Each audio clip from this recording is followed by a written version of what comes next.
Hello, everyone. Welcome to the Charlotte Mason Show. I'm your host, Julie Ross, here with my beautiful friend, Shay Kemp. Hey, Shay. Hello, how are you? Good. Thanks for joining me today to talk about the last section in the philosophy of education, where she's talking about the curriculum. So, if you remember at the beginning of the book, she talks a lot about the why and develops her whole philosophy. And then this past section that we've been kind of camped on for a couple episodes here is on the different aspects of the curriculum. So we talked about knowledge of God, knowledge of man, and now we're focused on the subjects that she put in the category of knowledge of the universe. So obviously the first one there is science and the study of actual universe and all the other parts of it as well. So let's dive in. Shay, what did you think about her description here of the sciences? I just like, science is the big thing people will get a little bit intimidated by, I think, because they think they need to understand, well, I don't know anything about this particular subject. Mhm. So how do I teach it to my children? And she definitely debunks that in this section, that you have to understand all of the details about a subject in order to help your children learn about that subject. But she just talks right from the very beginning that it still should be of a literary character. And that is such a powerful concept that I certainly did not consider until I came to understand Charlotte Mason's philosophy, because science was going to be a textbook. And like she says, a list, and like she says, nearly all the chalk expended so freely on our blackboards. Like lots of notes to take. This is how I was educated in science. But she reminds us that principles are therefore meet subjects for literary treatment. So we're taking the literary approach to many aspects of science, and it's still a deep understanding of that topic. Yes, right. And I think, that was a huge eye-opening thing for me, as I didn't even know living science books existed. Me neither. I didn't either. I had no idea what they were even. Yeah, that was my concern when I came to Charlotte Mason, was when I began to just switch over. And honestly, it was the last subject that we kind of gave up, textbook style, to be honest, years ago, because I clung to those science textbooks with my fingernails, because I thought that was the only way to do that. And then when I finally began to read some living science books on my own and understood that the ideas in those are so rich, and I could actually understand some things rather than just appealing to the left brain side of my mind, that I started to enjoy it. And she quotes that. She says, we link universal principles with common incidents of everyday life in such a way that interest never palls, and any child may learn on what principles an electric bell works, what sound means, how a steam engine works, etc. And we're doing an example, because I use this great curriculum called A Gentle Feast, and this lady named Julie Ross scheduled in a book that talks about Edison. And so we are creating some things in that literary book that has some great stories, and creating things from that yes, have to do with everyday life. And we're actually learning something about those principles, because when it comes to mechanics, I'm not your girl. Yeah, me neither. And that's a sort of freeing thing, right? Is that we don't have to understand all of this. We are not the fountainhead of all knowledge. We are putting our children in touch with scientists who wrote science books, and they're coming at this for themselves. She does give like a description of the differences in the different forms and kind of what they're studying here. So in form 1, science is nature study. So what can the students observe, touch, feel, smell, taste even? No, don't eat that dirt. It's science is that. And I love that she did that, because it's so, in my mind, developmentally appropriate. So you're not kind of having so much of this abstract knowledge that they're not ready for when they're little. It's this concrete, and they're learning how to observe, which really what science is all the way throughout. Exactly. And sometimes we consider it's easy to consider that as not in depth, but developmentally wise, that is super important for that form. So these nature notebooks, these special studies that she does, these month by month observations of what's outdoors, that is extremely important for that form. So lest we think it's not enough, developmentally, it certainly is enough if that's all that you're doing with that form one. And if you read some of the books that she uses in her programs that she describes here, like the Arabella Buckley books or Madam How and Lady Why, they are not easy. So those would be like Form 2 level science books, and I had a hard time understanding some of the difference.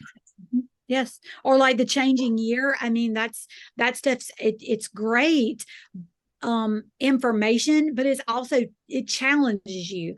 So when you combine that with time outdoors, where you're actually seeing some of these things and the connections can be made, then that's a lot of scientific thought that's being processed in the minds of the children. Yeah, and I love that, the nature study doesn't go away. So it's not like, oh, that's what we do in Form 1, and now we're going to move on to real science children. So even though they're reading some of these more advanced literary science books moving up, she talks about in Form 3 here about their notes in their nature book. What do you understand about a calyx, corolla, stamen, pistil? In what ways are flowers fertilized? About putting the different constellations, drawing pictures of these things. Like, as they grow up, they don't stop observing nature again. So they're able to put some of the scientific, more factual kind of knowledge and mix it with their observations and what they're seeing and growing in the study of botany and more scientific nature studies, but that doesn't go away. And you see that in Charlotte Mason's time in other schools, like the Handbook of Nature Study. It's what, all the Charlotte Mason moms talk about. But like that was written for teachers in the early 1900s to train them to go teach nature study in schools. So it was expected that this is what you would teach in a school. And we have somehow lost that. And our children that are not in touch with nature and don't get time outdoors are at such a disadvantage. Studies have proven that over and over. Yes, and not only that, I think, which she doesn't particularly mention here, but it is a concept that she mentions multiple times in her works, is that is such a great way for them to come in contact with the divine when they're out in nature. And when you take that away and you think, well, it all has to be just book knowledge now, it all has to be technical, it all needs to be just literary, we're missing out on that really important component. And I do think that's one of the first things that people sort of tend to leave to the side the older that a student gets. I mean, my Form 4 we're still going on nature walks every week. We're still outdoors every week, and we still take our nature journals every week. And hers is going to look a little different, obviously. And, she's going to have more to add to it. But you don't want to take that part of it and set it aside just because you think the book work has got to take precedence over it. That's definitely the opposite of what is the heart of her philosophy. They want to come in contact with those things, that natural stuff, as much as we can possibly let them. Yes. And she even says that in Form 4, so in high school, they would have lessons in natural history, so that's the nature study, general science, hygiene, physiology. So there's so many, different branches and fields of science that she includes in her programs. And really, it is the study of botany. Like you are out there and doing biology, but you're doing it in a natural outdoor setting, and not having it be all textbook or experiments. And those things are included and they're valuable, but it's not at the expense of being out there and actually observing these things. Which I think is really key. And, I get questions about that all the time. Like, this sounds really sweet, but how are they going to learn, all they need for like college level sciences if they're reading like books that are more literary in form? And so I can speak from experience now that I have a child in college. That particular child is a neuroscience pre-med major, and in high school was like, yeah, I don't think I'm ever going to go into a science field. So, you know, like she was willing to do some of my more like literary science books and forego some of the more textbooky, do a bunch of chemistry equations kind of thing. Yes. And that child has an A in chemistry 200 in college right now. And it's funny, we joke about it because I was like, like, remember how you didn't do any of those equations in high school? Right. And it's not that your child doesn't, I mean, you can definitely include that. I just didn't because that child was like, I don't want to, this isn't something, but it was like, okay, well, you still need to read these chemistry books and you still need to read these physics books. And, but the ideas that were in those books are what has helped her figure out the math later on. Yes. And it's so important to hook their interest through those ideas rather than hoping that they get interested by some dry facts. The ideas are ongoing, the ideas are lasting, but the facts, even if we memorize a list of them, that's not going to be what's going to inspire us later on to be or do that particular thing. Not only that, she gives, all of these examples that she gives in this chapter, show how the discovery of this, or what do you know of, compare, illustrate, what do you understand by it? These are not simple prompts, right? Yeah. These are things that are going to come from being in contact with these ideas, either by a scientist explaining them in a way that's passionate and understanding, or by reading a story that explains these things, or by actually observing them in nature yourself, and where you can, like you said, use your 5 senses to find out about those things. This is not easy stuff. This is not easy science stuff. No. This is higher level skill thinking stuff that we're requiring of them. Yeah. I remember they're the kind of like For the Love of Physics, which is used in 12th grade.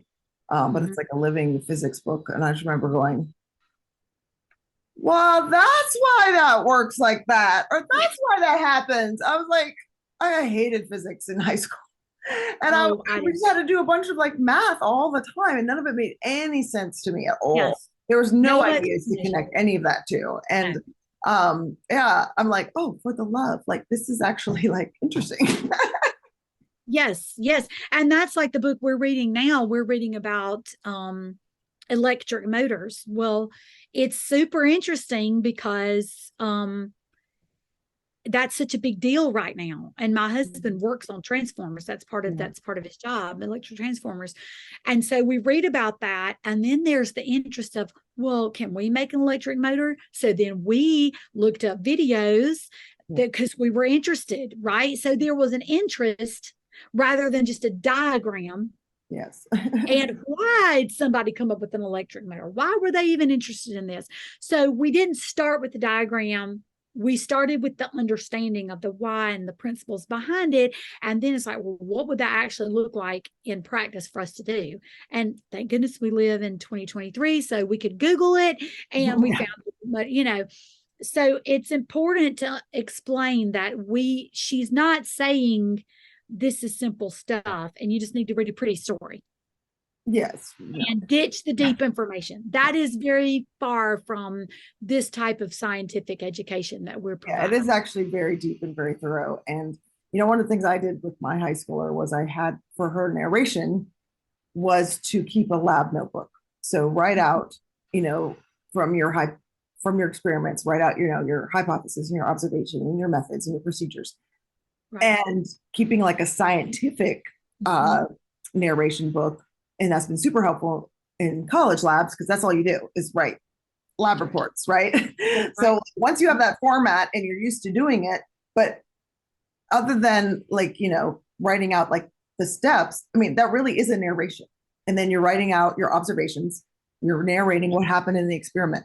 Exactly. And I remember really struggling with that when I was in college biology, having to write out the observation part, because I did not have a lot of experience with that. I could have written you a mean essay because, I had so many, but that what our children do every day in the narrating part of it, that was scary. It was a big struggle for me. Like, what do you mean? What do I observe? Like, what are you saying? But it has come much easier for all of mine that have graduated and passed through that, because it's a more natural extension of what they're doing with their interactions with their readings every day. Yeah. And I think that's a really key point, is you're teaching them in a way that encourages scientific thinking. You're not stepping with a bunch of facts that prop somebody up, but you're actually training them. And it's a different way of thinking, to be able to observe and make conclusions and hypothesize. And like Edison, come up with this crazy idea about a light bulb. Like, your brain has to think outside the box and has to process things differently and have that critical reasoning skill that you get in the Charlotte Mason education that you don't get when you're just trying to recall basic facts. So this type of scientific thinking is so much rich and so much deeper from that. Now, one of the things we get all the time, and I didn't tell you I was going to ask you this question, Shay, but I'm just going to put you on the spot here because I know you love it so much, is when people are like, well, I'm reading this book and it's living and it's great and it's about electricity, but now that science is obsolete. Why are we still reading this? Oh, we do get that book a lot. And then you can say, Julie Ross is the one. Well, actually, I think it's interesting because we just discussed this yesterday. So a couple of things on that. First of all, he even has a quote in here. She quotes somebody that talks about how we have to connect with the time we're living in, right? And so yes, we read these books. We're reading all about electricity, and it's talking about electric motors, right? Okay, so there is a whole lot more information out there now, but the point is that we're considering the ideas that are in these books, and then it takes literally 2 seconds for me to sit down and say, with the Google, as my mom called, I just type on the Google, electric motor uses today, and then there you go. There's a million things that are out there that are factual, but the challenge is we want them to connect to the ideas in these books that are written from a different time period. And that's one thing I also love about A Gentle Feast, is that it's not all books from, like the book we're reading about Edison. This is a modern book. This is not a book that was written 50 years ago. However, I love the way that the book that I'm reading that is older presents these books in such a literary way, these concepts in such a literary way. So we're not trying to tie everybody to 1957. And we're not saying that there hasn't been some great scientific explorations and experiments and revelations done since then. But what we're doing is starting with, like she does in this book, the why of the concept and the scientific concept. And then the details are the things, especially in later years, that will come in upper forms as they read books that are a little more technical in the upper forms. Yeah. No, I think that's great. And I'm sorry to put you in the spot there. That's okay. I get that question all the time. I've answered it multiple times. I just answered it this past weekend at the convention. So and I think that, these older books are, if there's some that have such rich literary quality. Yes. And they make the ideas come to life in a way that I've never seen any other book. They don't write stuff like that anymore. Sadly, most of the science stuff, it's hard to find modern ones that are completely dry. And so those books have those living ideas that are so important, but it's not necessarily your job to fact check everything. Well, of course, there's been scientific advancements in the past 50 years. So if you're reading a book about the human body that was written in 1950, we've learned a lot about the human body in the last 70 years, So, but it's not your responsibility to fact check everything in there and be like, oh, well, now we know, blah, blah, blah, blah, blah, blah, blah. And if it's something you do know and you can Google it and be like, oh, yeah, well, now there's a thing that has cured that or whatever, Right. like talk to your kids about that. It's important for them to see that science is always changing and growing. And as we have new discoveries and we have new things that we find, same with history. I got that question this week, and it's about Francis Drake. And, did he land in San Francisco or not?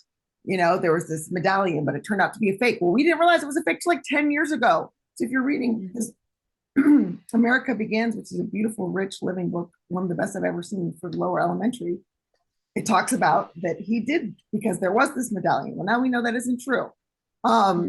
You might not know that unless that's something you would be in your wheelhouse to tell your children, oh, okay, now we know this. But the same thing, we're always finding out more stuff about history as well. Yes. And so you can share, but it doesn't mean we never read this these other books. Yes. They're now completely obsolete because this one fact is different. No, it has all these other amazing, rich ideas in it, and we're reading it, same with science, for these ideas. And then, as they're growing, and again, that's why it's important as they're in high school, to include some of these more modern living books that are written by physicists and chemists, and they have more. Yes. But I can read a science book today, and tomorrow some of my stuff's going to be obsolete. Yeah. That's how fast our world is changing. Mm-hmm. And that's why it's called a living education. And I try to really make that point, and why we consider, a general thesis a living curriculum, because we are aware that the ideas change every day. We are aware that that the facts might change, or that some of these things we're learning that we didn't know 10 years ago. But because we're worried about creating learners, not fact checkers, not fact memorizers, we want them to be learners. So they're okay with saying, okay, I learned that. Well, here's something that challenges that. How do I figure out which is true? Where do I go? That's a much more useful skill for somebody in life than saying, okay, no, I was told this one time in science class, and it always has to be that way. It's never going to change. And those things are amazing. I mean, like you said, in history, we find that stuff out all the time. And that's the beautiful thing about the world we live in. The archaeology says, no, actually what we thought was not true. It's this. So I get why we get the question asked, but I think a lot of it goes back to understanding the perspective of how we're teaching these subjects from the concept of ideas. And it is a very important critical thinking skill. Yes. To be able to see that it's not going to be in this box. We might learn something new, and it might challenge our thinking. And are we able to handle that and process that and come to our own reasoned conclusions? And right. My daughter, I was talking about in her biology class, she was saying she actually had to do that, and she actually appreciated the fact that. So one of the assignments was to look at some of these older studies in use for the modern research and say, not to be critical of those scientists with the knowledge that they had. How did that lead to the conclusions that they came up with? Yes. But then how would we challenge that today? And what can we learn from the scientific process? That was actually one of her assignments. And I was like, and she was like, that was so great, because that's what we did at home. I'd read something, or you'd read something and be like, I think that might be different now. And we'd go research and we'd figure it out. Like, it allows them to think that way. Yes, it's so important. And for somebody to have that growth mindset, I know you've talked, I've talked about this so many times. It is such a powerful gift to give your child that we do have a growth mindset. And so we learn something different. It doesn't knock us down. We're like, oh, okay, well, that's a different way of looking at that. Maybe I learned this other thing and I need to reconsider this. And that allows them to be adaptable as they move forward. And we're pushing them into adulthood. Yeah, in so many ways. Speaking of things that change, let's talk about geography.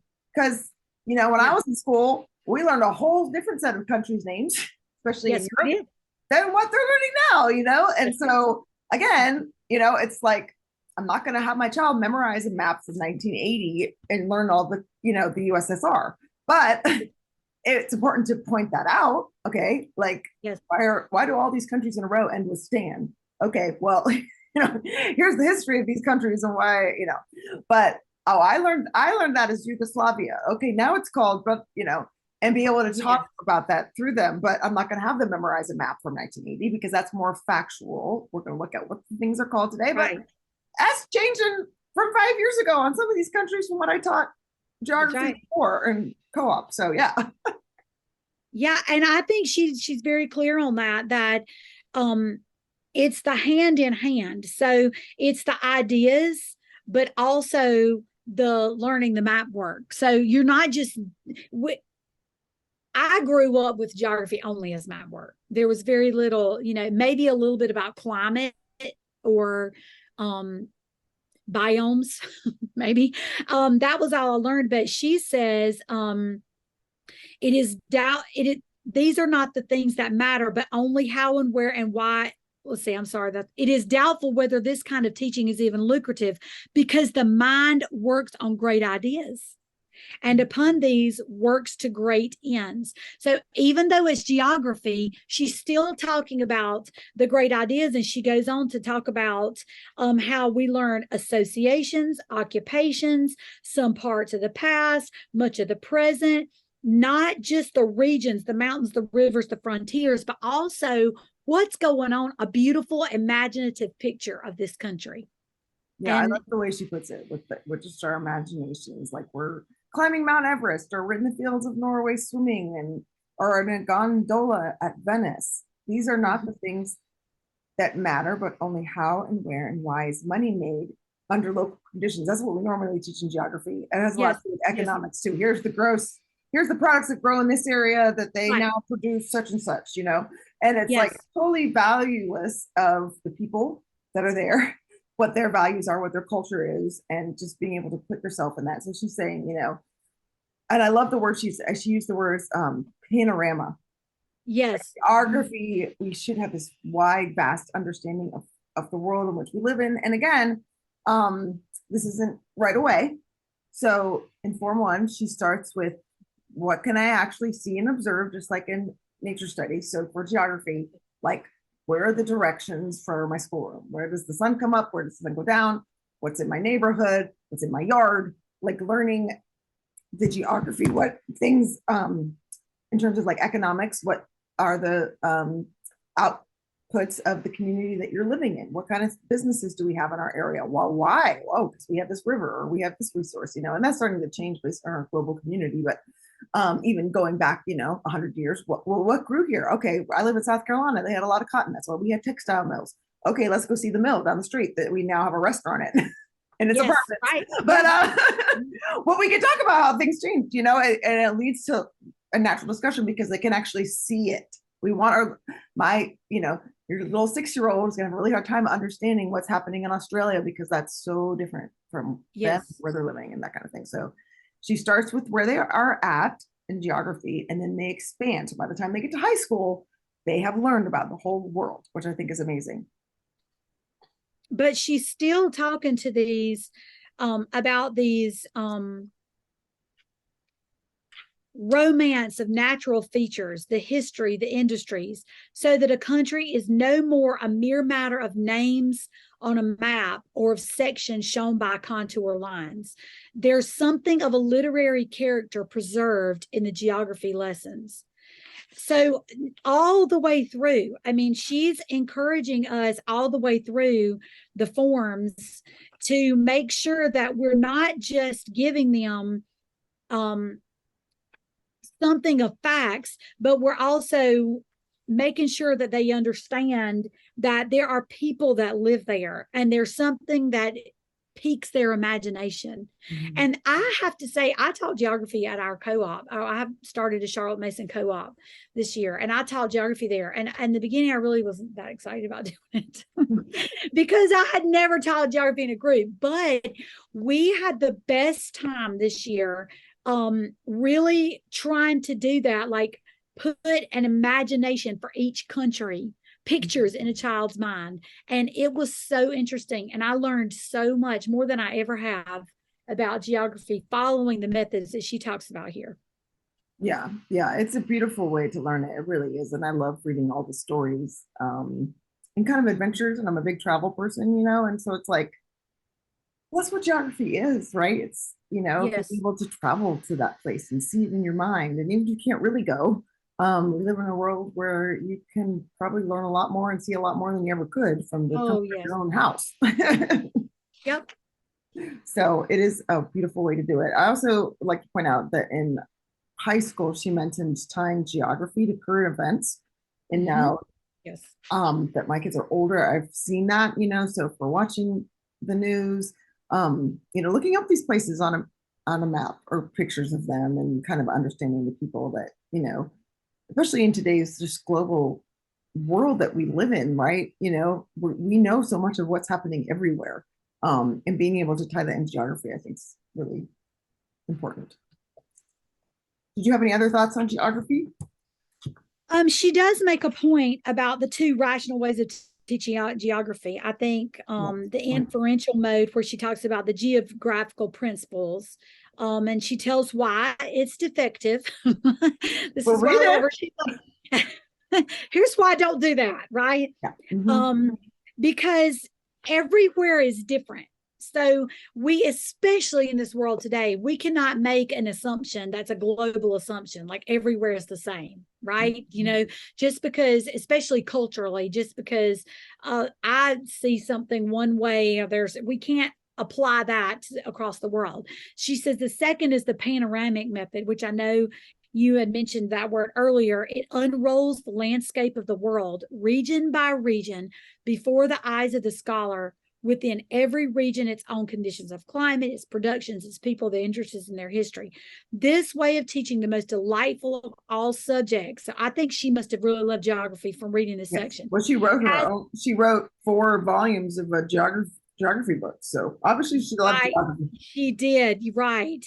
It has the effect of giving to a map of a country or region the brilliancy of color and the wealth of detail which a panorama might afford, together with a sense of proportion and a knowledge of general principles. So, I loved that quote and the explanation of how not to do it and how we want to do it. So when we're doing something that's geography, that's one reason I use technology of Google Earth. We look up everything on Google Earth. We go to every spot Yeah. and we pull it up and we look and we see, how can that part come alive? Because we're blessed to live in a time where, she would Yeah. be amazed I know, by right? that, right? So. All right. So moving on to our favorite subject. Oh, yes, absolutely. Let's talk about math, Shay. The question that we always get, This what is do my, I do for math? I know, right? I love when people come up to me at the conventions. They're like, what should I do for math? I'm like, well, whatever works for you. There's my answer. Because Every time. she says, but education should be a science of proportion, and any one subject that assumes undue importance does so at the expense of other subjects that the child's mind should deal with. Arithmetic, mathematics are exceedingly easy to examine upon, and so long as education is regulated by examinations, so long shall we have teaching directed not to awaken a sense of awe in contemplating a self-existing science, but rather to secure exactness and ingenuity in the treatment of problems. So she's saying, well, one of the things is that, mathematics can take over your entire school Yes. if you do not let if you let it. So we want to, it's a subject, but it's not the only subject. Okay. Yes. So put it in proportion with everything else that is part of this educational piece that we're providing for our children. What happens is math curriculums most of the time contain too many problems, and Yes. children develop the habit of inattention with math. And so a math lesson is an hour and a half long. And Yes. then you don't have time to do nature study or XYZ. And you think the problem is the math curriculum. Mm-hmm. And that might be so. You might have to shorten the problems in the math curriculum. Do you really need to do 40 problems? I don't think so. Yes. Right. Yes. Why do we need to practice this so many times over and over and over again? Why aren't we learning it the first time? And might need to shorten it, but you got to keep it in perspective with everything else. I think this is the subject that is very difficult for people to switch over into understanding in the principles, in light of the principles, in light of the methods, because we say, well, math is math. And yes, the math is math. The answers are the answers, right? We get that. But it's in the perspective of how you view that math. And like she says here, the captain ideas should quicken imagination. And if what you're using is not quickening imagination in any way, shape, form, or fashion, then you might want to stop and sort of consider what you're using and how can you quicken imagination through that. Could be, like you said, you're doing too long of a math lesson, right? Could be this needs to be broken up. Could be that you're doing too many practice problems. If you can do 5, you can do 55, right? Mm-hmm. So, but the goal is, like she does in this book, the goal is to consider the why. First of all, why do we need to learn this math? And she says that remember that the mathematician who knows little of the history of his own country or that of any other is sparsely educated at the best. It's got to be in balance. It's got to be in perspective. Oh my goodness, my kid's never going to learn her times tables. My last one, God bless her, we have struggled with the times tables. But finally, I realized that I had gotten way out of balance with these times tables. I've put way too much emphasis on it, way too much pressure on it. And so is that sparking any imagination in her whatsoever to want to sit down and do any math at all and use that part of her brain? Absolutely not. Mm-hmm. So, Charlotte had to give me a little good talking to there. I was reading everything I could find she said on math, like, help me, Charlotte. And that's really, it says they are necessary part, but they may not engross the time and attention of the scholar in such wise as to shut out any of the score of subjects, a knowledge of which is his natural right. Mm-hmm. Yeah. So we cannot let it take over our brains, our schools, cause anxiety. Math anxiety is a real thing. I used to tutor for my district in math, algebra, and it will suck you down if you will let it. But she's reminding us that, it's just not important to do that. Yeah, she doesn't really go in detail at all on how to teach math. That's all right. She says in this section is, don't let math overconsume you. Your child needs all these other subjects. They need this liberal education. She kind of bemoans the fact that university examinations are so heavy on math. Heavy. Yes. That you feel this pressure to teach them all these math so that they can pass a test. Okay. SAT, we're looking at you, right? That's not what she had back then to get in university. They still have examinations they have to take to get in upper levels in England, but I don't know what those tests are like. All I know are the American ones, right? And I hired an SAT tutor to help both of my college girls, get good scores on the SAT. And the lady, she's hilarious, but she's like, so the SAT was written by people who want to trick children. And I'm going to teach you all the tricks. And that was it. We could have spent years, right? Oh, this test, and we got to pass this, and we got to figure this out. And, but like in a couple months, she taught them all the tricks and their scores went up several hundred points. It was just the tricks that were tricking them. It wasn't necessarily, we didn't have the mathematical knowledge, but which is the opposite of what we're trying to do. This is the opposite of our heart. It's the opposite of the education we're trying to give them. Right. And so she really, again, doesn't go into it. And even in her other volumes, does not give a ton on how to actually teach math. It was just, this is the subject of math. And okay, here's a word of caution. And that's all she offers us here. So there you go. And then the very last one is the most hilarious, though, because she includes physical development and handicrafts. And she says, in a very short paragraph, this is how long this section is. It's like a little tiny paragraph. Yeah. And she says, it is unnecessary, too, to say anything about games, dancing, physical exercises, needlework, and other handicrafts, as the methods employed in these are not exceptional. There you go. Good luck with all those people. I think what's funny is like she assumes that we are doing those things though. And I'm like, she assumes Charlotte, I need some help. I don't know how to do any of that stuff. What are you talking about? She's like, okay, I know you're doing games. I know you're dancing. I know you're doing, which we do have a sign in my kitchen that says this kitchen is made for dancing. So we do dance in our kitchen. That's about all I got to give for it. But she assumes that we're doing these things, right? And just like, you know, you can figure that out on your own. Yeah. So.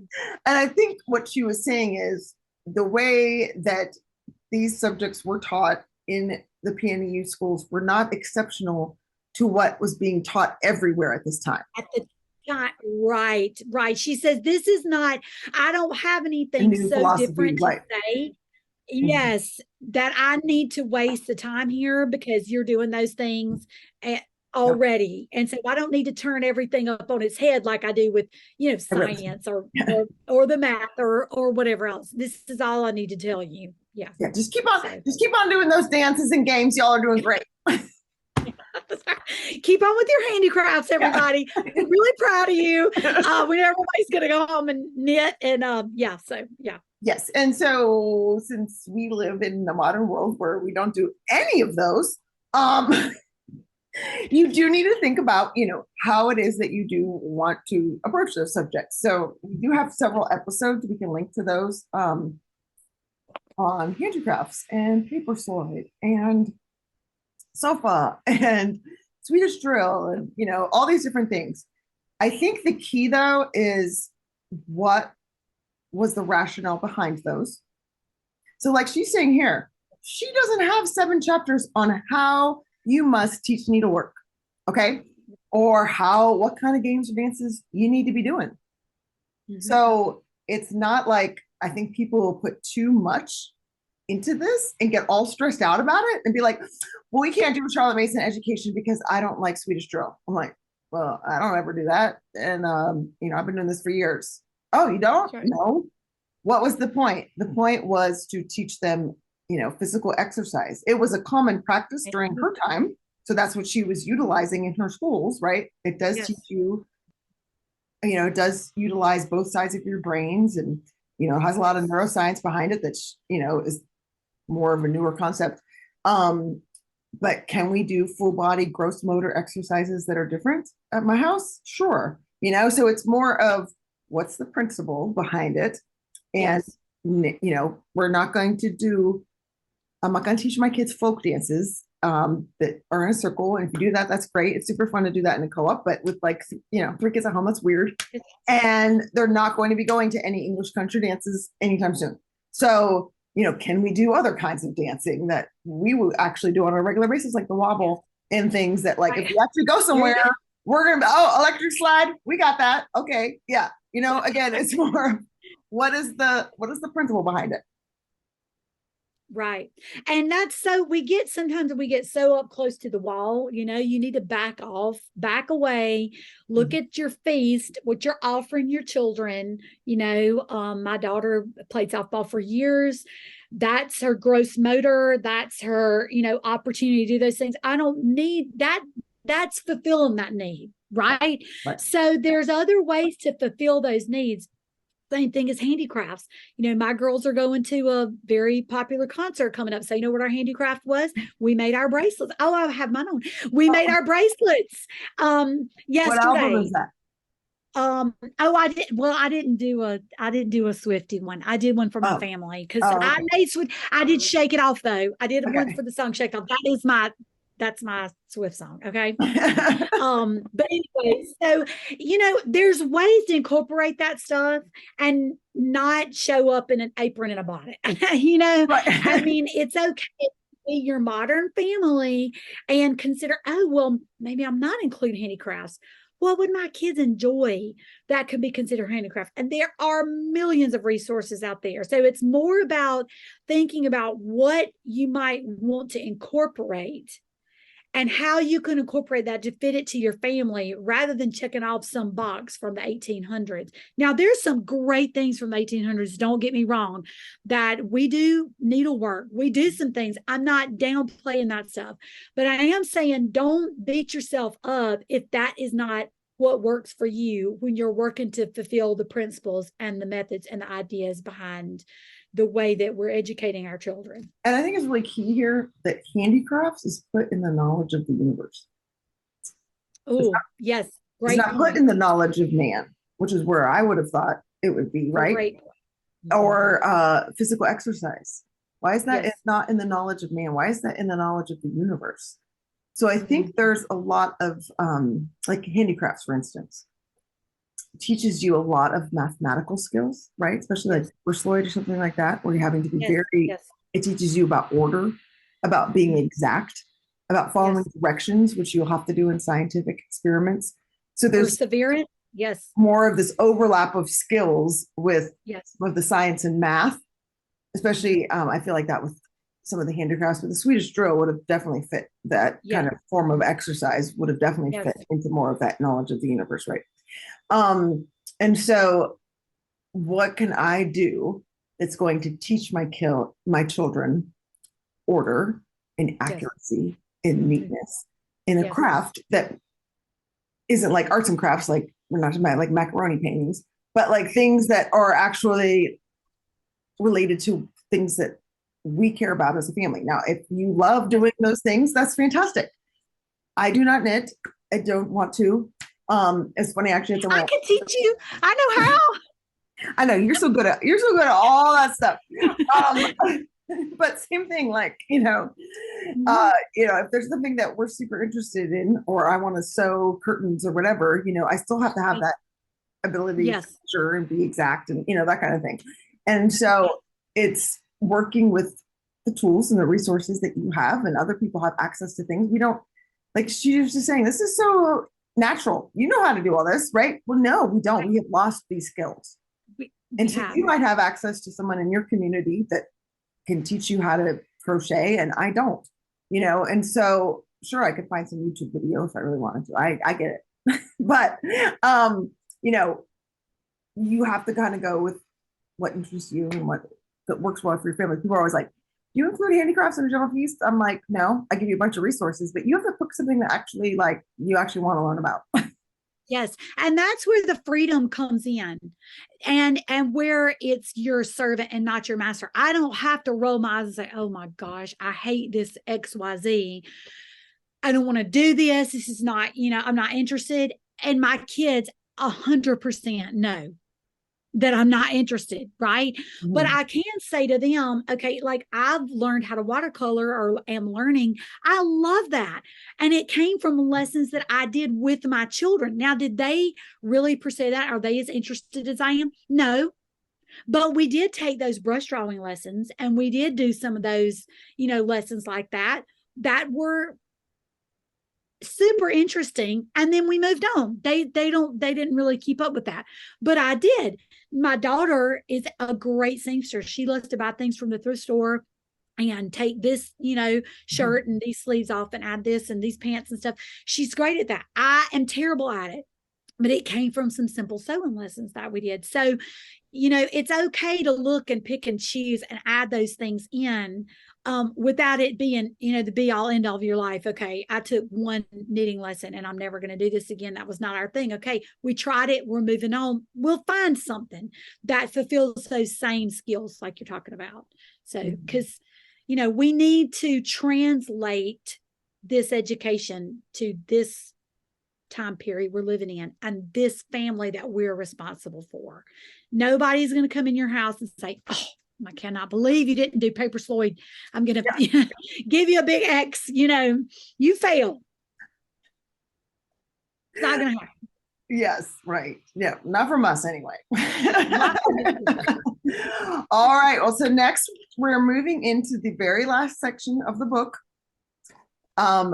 In our next episode, please join us. We will be talking here. We're kind of we had the why, we had the how, and then this last section is a theory applied. And she gives very practical examples of how this theory actually good. worked out on all the different schools and all the different families that she worked with through the years and how she wanted to see it continue growing, because this was her last volume, and it was Yep. kind of like this is her vision for how this could be. So it's really cool. So please join us then, and thank you so much, Shay, for your time. Thank you too.